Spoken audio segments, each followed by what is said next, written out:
Hello and welcome back. I am doctor Rahil Chaudhary. आज के video में मैं आपसे डिस्कस करूंगा ओमिक्रॉन वायरस के बारे में। ओमिक्रॉन वायरस जो कोरोना का एक नया वेरिएंट आया है हमारे देश में, ओमिक्रॉन की इन्फेक्शन आग की तरह फैल रही है। हर जगह आपको न्यूज़ में दिख रहा होगा ओमिक्रॉन ओमिक्रॉन, और इस ओमिक्रॉन से लोगों को इतना डरा दिया गया है कि पेशेंट इतने ज़्यादा घबरा गए हैं कि टेंशन में आ गए हैं। तो सबसे पहले आपको ये समझना है कि ये जो ओमिक्रॉन की इन्फेक्शन है ये इतनी घातक या इतनी इन्फेक्शियस, इतनी खतरनाक नहीं है। जो इससे पहले वाला वेरिएंट था कोरोना का, डेल्टा वेरिएंट, वो बहुत घातक था। ओमिक्रॉन की इन्फेक्शन जो है ये माइल्ड इन्फेक्शन है। 95% लोग जिनको ओमिक्रॉन से इन्फेक्शन होगी उनको घर बैठे ही अपना इलाज कर सकते हैं, हॉस्पिटल जाने की ज़रूरत भी नहीं है। और सिर्फ 5% लोग हैं जिनको हॉस्पिटल जाने की ज़रूरत पड़ेगी। तो सबसे पहले आपको ये समझना है कि ओमिक्रॉन वायरस से आपको घबराना नहीं है। अब हम ये समझते हैं कि हम पता कैसे करें कि हमें ओमिक्रॉन की बीमारी या इन्फेक्शन हो गई है। देखिए, आज की डेट में जब हम जनवरी 2022 में हैं, आज की डेट में अगर आपको कुछ इस तरह के सिम्टम्स बने कि फीवर आ रहा है, बुखार हो रहा है, हेडेक हो रहा है, सिर दर्द हो रहा है, बॉडी टूटी हुई लग रही है, बॉडी में थकावट हो रही है, भूख कम हो गई, उल्टी जैसा फील हो रहा है, नाक बह रही है या नाक बंद है, गले में खराश हो रही है, खांसी आ रही है, खांसी में बलगम आ रहा है, इस तरह के सिम्टम्स अगर आपको बन रहे हैं तो बहुत हाई चांस है कि आपको ओमिक्रॉन की इन्फेक्शन हो सकती है। अगर आपके अराउंड किसी इंसान को कोरोना पॉजिटिव हुआ है, उसकी रिपोर्ट में आया है कि वो कोरोना पॉजिटिव है, तो ये ओमिक्रॉन वायरस एक इंसान से दूसरे इंसान में बहुत तेज़ी से फैलता है। तो अगर आपके आसपास कोई फ्रेंड सर्कल में या आपकी ऑफिस में किसी को कोरोना की इन्फेक्शन हुई है और आपको इस तरह के सिम्टम्स बन रहे हैं तो बहुत हाई चांस है कि आपको भी ओमिक्रॉन से इन्फेक्शन हो गई है। अब मान लीजिए आपको ऐसे सिम्टम्स बन रहे हैं या आपने अपना टेस्ट कराया और आप कोविड पॉजिटिव आ गए। अच्छा, आपको ये भी समझना है कि जब आप कोरोना का टेस्ट कराएंगे तो कोरोना के टेस्ट में सिर्फ ये पता लगता है कि आपको कोरोना की इन्फेक्शन है कि नहीं। वो ये टेस्ट ये नहीं बताएगा कि आपको ओमिक्रॉन से इन्फेक्शन हो गई। ओमिक्रॉन इन्फेक्शन पता करने के लिए जीनोम सीक्वेंसिंग करानी पड़ती है और बहुत महंगा पड़ता है। तो टेस्ट में सिर्फ ये रिपोर्ट आती है कि आप कोविड पॉजिटिव है कि नहीं, और अगर कोविड पॉजिटिव आ गए तो बहुत हाई चांस है कि आपको ओमिक्रॉन से ही पॉजिटिव हो जाए। अब अगर आपको इस तरह के सिम्टम्स बन रहे हैं तो सबसे पहले तो ऑफकोर्स रिकमेंडेड है कि अपना टेस्ट कराओ, या तो RT-PCR कराओ या रैपिड एंटीजन टेस्ट कराओ। लेकिन अगर टेस्ट फैसिलिटी अवेलेबल नहीं है तो आपको बहुत ज़्यादा टेंशन नहीं लेनी। मान लो आपको ओमिक्रॉन की इन्फेक्शन हो गई है और अब इसके ट्रीटमेंट में फोकस करो कि इसका हम इलाज कैसे करें। आपको ये भी समझना है कि अगर आप 2 वैक्सीन लगवा चुके हो कोविड की, या 2 के बाद एक तीसरा बूस्टर भी लगा चुके हो, या आपको पहले कोरोना की इन्फेक्शन हो चुकी है, तो ये सारी चीज़ें आपको ओमिक्रॉन से इम्यूनिटी नहीं देती। इन सब के बावजूद भी आपको ओमिक्रॉन की इन्फेक्शन हो सकती है और आपको इसके ट्रीटमेंट पे अब ध्यान देना है। अब अगर आपको इस तरह के सिम्टम्स बन रहे हैं तो एक एक करके मैं आपको समझाऊंगा कि किस सिम्टम के लिए कौन सी दवाइयाँ खानी है। जो ये वायरस की इन्फेक्शन है, कोरोना की इन्फेक्शन है, इसका डायरेक्ट ट्रीटमेंट नहीं है, सिम्टोमैटिक ट्रीटमेंट किया जाता है। किस लेवल तक का ट्रीटमेंट आप घर पे कर सकते हो और कब आपको हॉस्पिटल में जाना है, ये आपको समझना बहुत ज़्यादा ज़रूरी है। तो अगर आपको इस तरह के सिम्टम्स आ रहे हैं तो सबसे पहले तो आपने दिन में 4 बार अपना फीवर मॉनिटर करना है, और पल्स ऑक्सीमीटर जो मैंने आपको बताया हुआ है, एक छोटा सा इंस्ट्रूमेंट हाथ में लग जाता है जो आपकी ऑक्सीजन बताता है, वो आपको मॉनिटरिंग करनी है। अगर आपका फीवर आ रहा है तो फीवर को कंट्रोल करने के लिए आपको पैरासिटामोल की टैबलेट खानी है। पैरासिटामोल की टैबलेट मार्केट में डोलो के नाम से आती है। डोलो 650 मिलीग्राम की टैबलेट है। दिन में 2 बार भी खा सकते हो, 3 बार भी खा सकते हो, 4 बार भी खा सकते हो, इक्वल इंटरवल्स पे।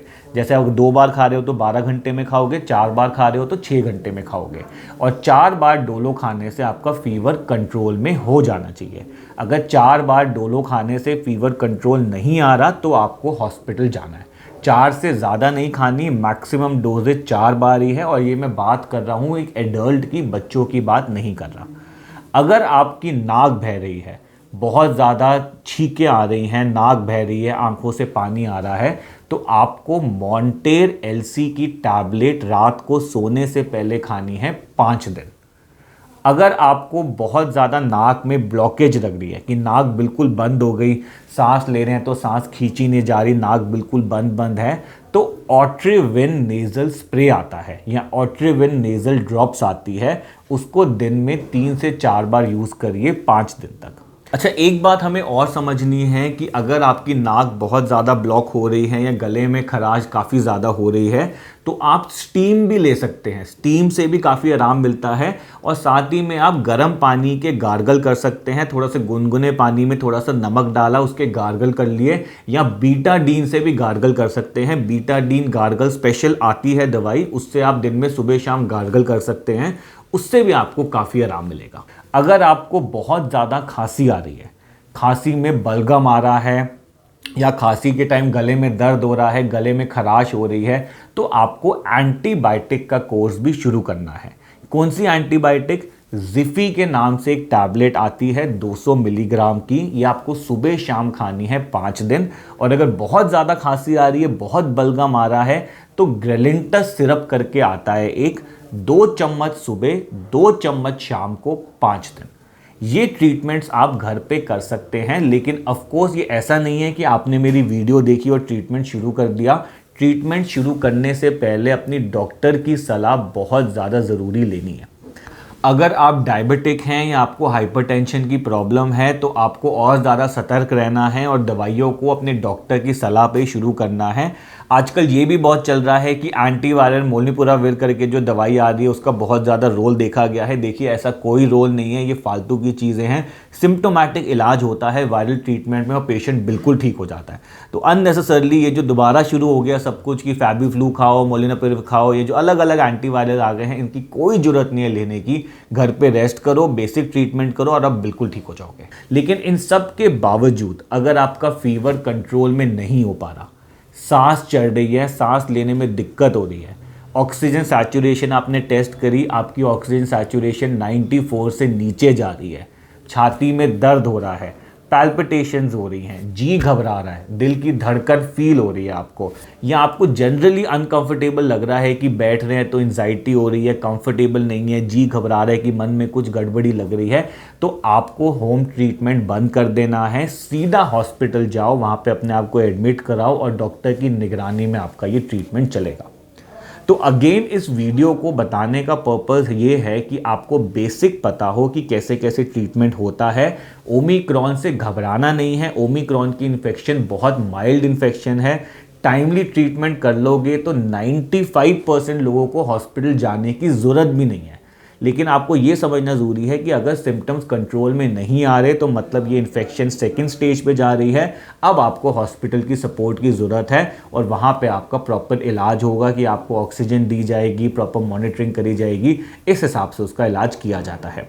साथ ही साथ जब आप घर में बैठे हैं, अपना इलाज कर रहे हैं, तो ज़्यादा से ज़्यादा फ्लूइड्स लें। फ्लूइड्स मतलब पानी पीजिए, नारियल पानी पीजिए, आइस टी पीजिए, नींबू पानी पीजिए, ORS सोल्यूशन पीजिए। मैक्सिमम फ्लूइड्स बॉडी में जाने चाहिए क्योंकि हम देखते हैं कि वायरल इन्फेक्शन में फ्लूइड्स का बहुत ज़्यादा रोल है। ऑफिस से 5-6 दिन की छुट्टी ले लो, घर पे आराम से रिलैक्स करो, ज़्यादा पैनिक नहीं करना, ज़्यादा बॉडी को स्ट्रेस में नहीं डालना। 4-5 दिन में ये प्रॉब्लम ख़त्म हो जाती है। जब आपके सिम्टम्स ख़त्म हो जाए तो आपको कोविड की दोबारा रिपोर्ट कराने की ज़रूरत भी नहीं है। अगर आपके सिम्टम्स वगैरह ख़त्म हो गए तो आप मान लो कि इन्फेक्शन से आप आगे बढ़ गए हैं, दोबारा रिपोर्ट करा के उसको रिकन्फर्म करने की ज़रूरत नहीं है कि आप नेगेटिव हो गए। ऑफकोर्स आपका फैसिलिटी अवेलेबल है तो आप करा सकते हो, लेकिन अगर नहीं है तो 5-6 दिन के ब्रेक के बाद ये जो इन्फेक्शस है या नॉन इन्फेक्शियस स्टेज हो जाती है और अपने ऑफिस में रूटीन में ज्वाइन कर सकते हो। साथ ही साथ बेसिक चीज़ों का अगेन आपको ध्यान रखना है कि ओमिक्रॉन की इन्फेक्शन अल्टीमेटली है तो कोरोना की इन्फेक्शन, तो इससे बचने का तरीका वही है जो आपको पहले से पता है कोरोना का, कि मास्क पहन के रखो, हाथों को साबुन से धोते रहो, सैनिटाइज करते रहो, सोशल डिस्टेंसिंग मेंटेन करके रखो और आपको इसकी प्रॉब्लम कभी नहीं आएगी। इन्फेक्शियस डिजीज़ है, आग की तरह फैलती है, आसपास दोस्त रिलेटिव को हो गया है तो अपने आप को बचाओ। नहीं बचा पा रहे, सिम्टम्स आ रहे हैं तो मान के चलो ओमिक्रॉन हो गया है और तुरंत इसका ट्रीटमेंट शुरू करो ताकि आप टाइम से ठीक हो जाए। तब तक ले thank you very much for watching this video and I will be back soon.